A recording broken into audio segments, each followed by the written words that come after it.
how to cut a retest sample on long hair. We're going to cut a retest hair sample from Deborah here.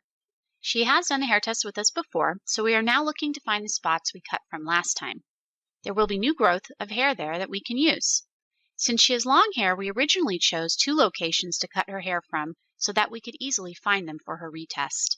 When we chose these spots, we made sure to choose areas that would not show with any of the ways she typically wears her hair. We'll use these same spots every time we take a hair sample from her. You can see the new growth here.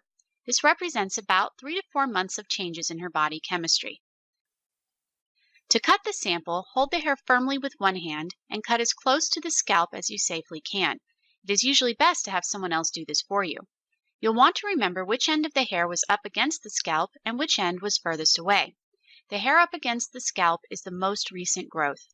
The hair we are cutting here is a couple of inches long. For purposes of doing a retest, the most important information is the most recent information.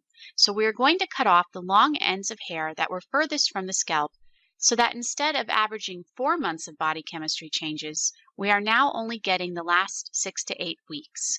You can then put that hair on the scale if you have one, or if you don't have the scale, you may use a regular kitchen tablespoon, which you'll want to fill until it is level with hair. We still have a little bit of remaining hair in that one sample location, so we'll collect that. And again, we are going to trim off the long ends of hair, keeping only the inch or inch and a half that was closest to the scalp. Since the scale hasn't tipped yet, we are now going to go to the other side where the second sampling location was, and we will cut some of that growth. We only need enough hair to tip the scale. And we'll cut the long ends off of this as well.